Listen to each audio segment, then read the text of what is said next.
Hello and welcome everyone.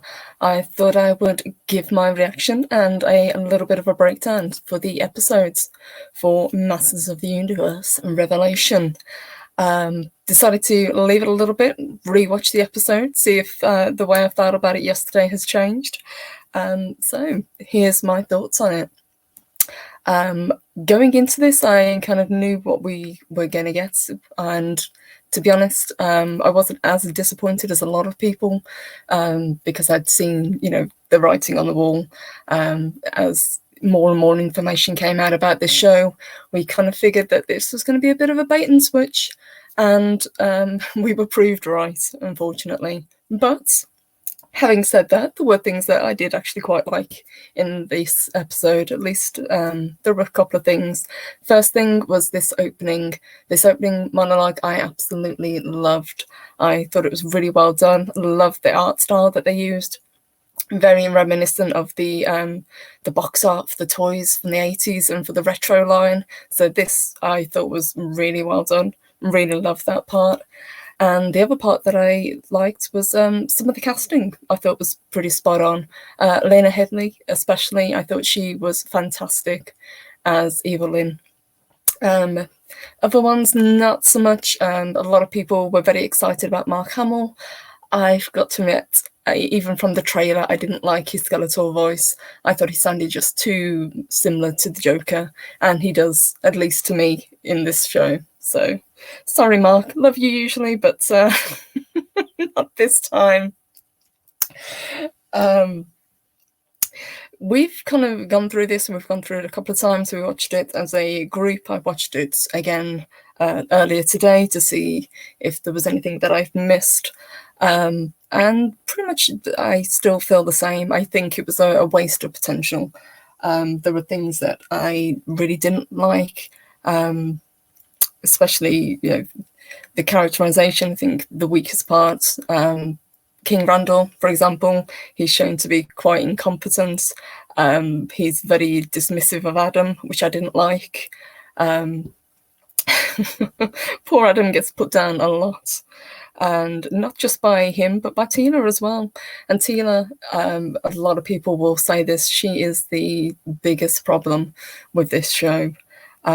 I really didn't like Sarah Michelle Gellar's performance. I thought she was quite flat, especially everything past this part where she has a kind of very small emotional moments with Man at Arms, which I thought was quite sweet.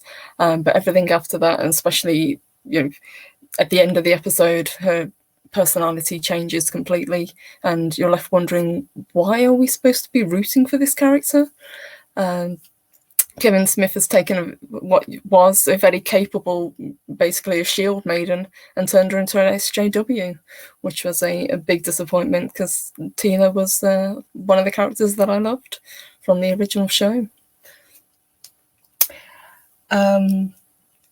A lot of the male characters, unfortunately, are made a fool out of.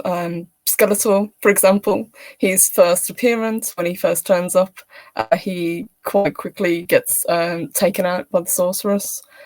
He just doesn't even get to finish his first line. He gets blasted, which I know was supposed to be comedic, but this is supposed to be the introduction of your villain. At least give him a little moment to shine before you make a fool of him, but unfortunately not.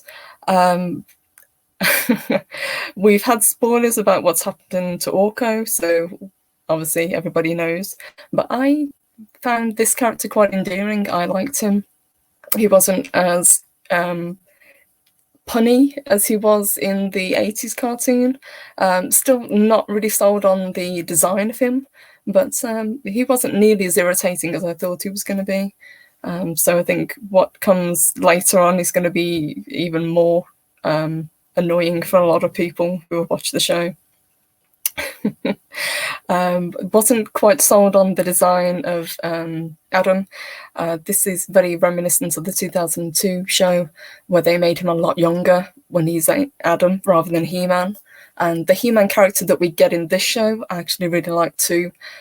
He's not in it for very often, for very long rather, but when we do have him, he is the heroic character that we expect him to be. He's willing to sacrifice himself for the good of everybody else. I quite liked a lot of the character designs. I thought Skeletor was pretty good. Again, the voice not as great, but still. Still to this day, I do not like the transformation that they did. I thought it was very silly. A lot of people are calling it the Sailor Moon transformation, and I'd be inclined to agree. I think they went way too over the top with it. But it was great to see, and obviously we've seen this still before when he's riding Battlecat, and that was one of the first images that I saw that really kind of sold me on the show. So I thought, this is going to be amazing. And yeah, one of the strong points of it is obviously the animation from Powerhouse Studios. That I cannot fault. Let's see what else we can bring up. We've had plenty of characters. I mean, the battle scenes were pretty good between all of the characters. We did have Mossman brought in very, very briefly, played by Alan Oppenheimer, who was the original voice of Skeletor. Now, I'm not quite sure why they bothered to bring him in, just to do this very small character, only to kill him off immediately. And quite carelessly as well. And Skeletor comes out with this line after he's burned him, smells like pine. I was like, wow, okay.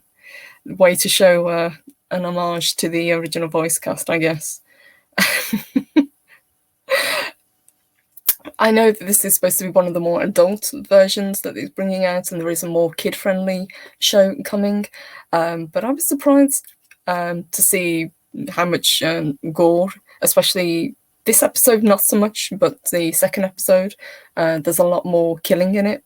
But this one, to get the key to open, Skeletor actually allows himself to be impaled, which I thought was very, very bizarre. That's not the best plan he's ever come up with, to be fair. And it was kind of a cop-out that the Castle Grayskull that everybody knows and loves is actually just an illusion. It's actually the Hall of Knowledge, rather than this castle that people have been fighting over for generations, which I thought was a very strange and bizarre way to introduce it. They've really kind of played loose with the lore. The idea that Eternia is the root of all magic, and if Eternia goes, then so goes the rest of the universe. It's a very grandiose way to look at things, and that's one of the things that Kevin Smith actually said as well. He said he wanted Shakespearean dialogue. Well, we didn't get Shakespearean dialogue, but we certainly got a lot of puns throughout these episodes. And not particularly well written ones either, unfortunately.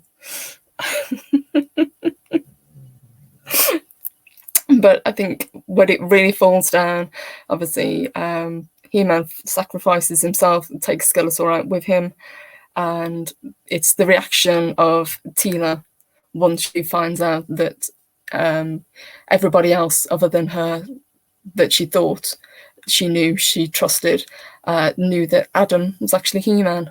And the Queen then says to King Randall, you know, we haven't just lost He-Man, we've lost our son. The disbelief on his face, and he actually reacts in rage and banishes Man-at-Arms and says, if you don't leave, well, I'll have you executed. And it's the reaction of Tila that really, I think, annoyed a lot of people. So instead of sympathizing or having some empathy with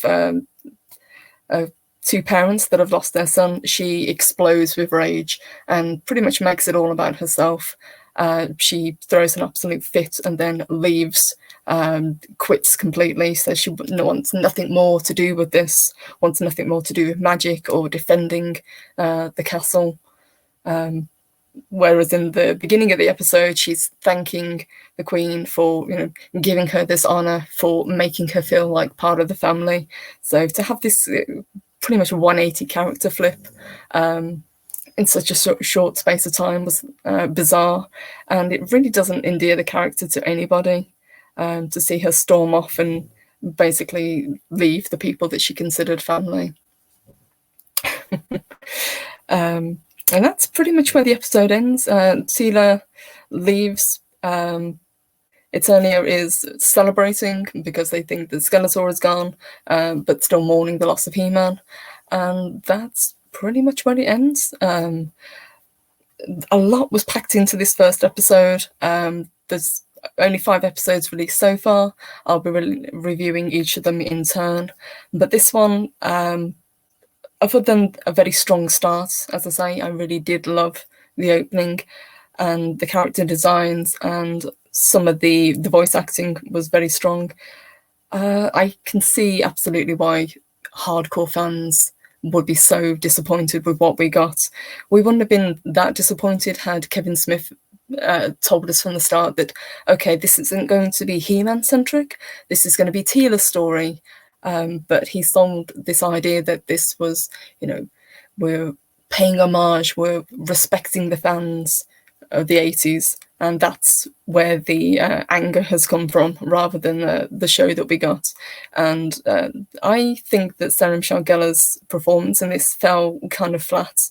And having seen the other episodes, it really doesn't pick up, to be honest. So perhaps she wasn't the best choice for this character. But the only other thing that I would have liked to have seen, the music was passable. It wasn't anything special, but for the end credits, I would have absolutely loved to have had a version of the theme from He-Man from the 1980s, even if it was a orchestral version. I think that would have been a really nice touch, but it wasn't to be, unfortunately. So guys, that is my thoughts on the first episode. I will be doing the next 4 episodes, and then when the rest are released, I will be doing those as well. A big thank you to everyone who's joined and watched, and leave a comments in below if there's anything you want me to cover, or if there's anything you think I missed in this review. Big thank you guys, and I will see you next time.